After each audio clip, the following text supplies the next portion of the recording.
In the last video, we looked at how to label line features. This one, we're going to look at how to label point features. So I have points of the localities and hotels within the FCT.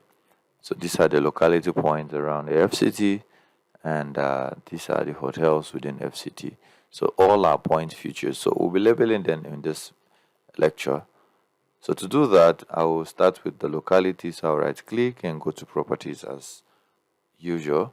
Then I will click on the tab for labels, and then I will go to line. So that I'll go to the drop down and go down to select single labels.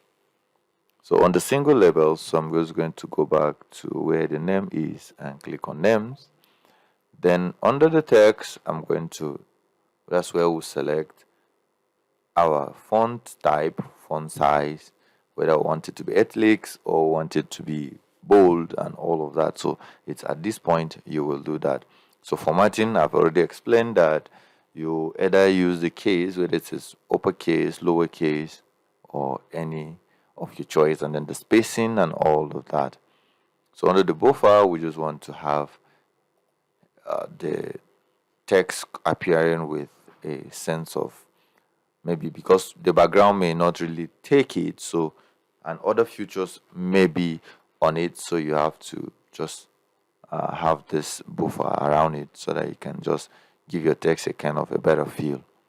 Okay, so and then on the placement, we have the cartographic, we have the around point, and then we have the offset from point.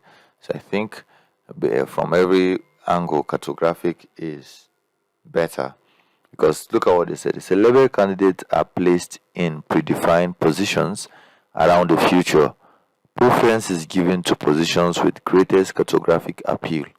So top right and bottom right of the future. So if you're using cartographic, that's what you will have. So this arrange labels candidates in the clockwise cycle around the future, preferring placement to the top of the future. So each of them, as you hover around it, it gives you an idea of how this placement will be. So this one, arrange candidate labels directly over the future or at the preset offset from the future.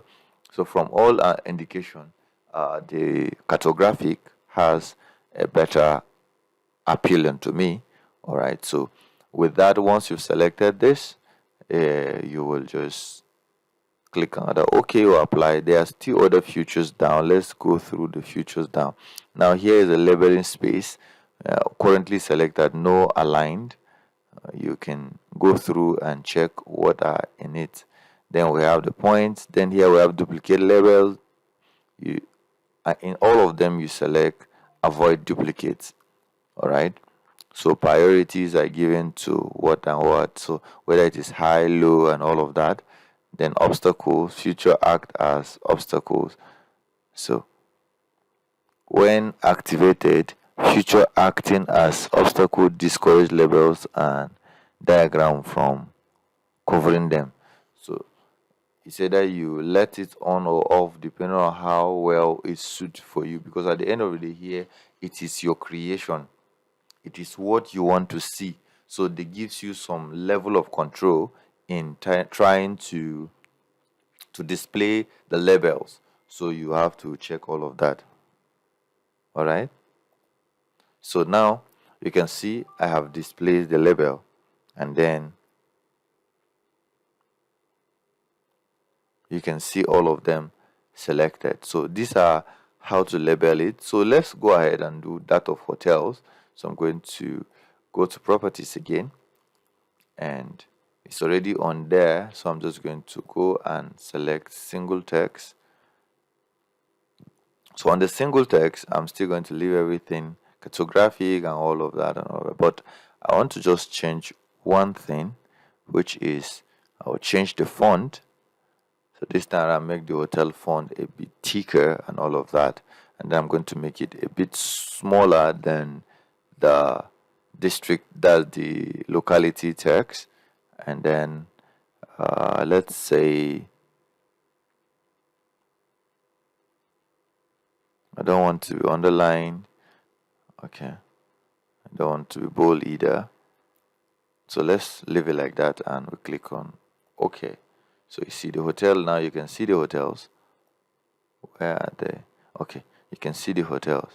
So the font is smaller and it's placed and all of that. So basically, this is how to label the point future. So thank you for watching. I will see you in the next lecture.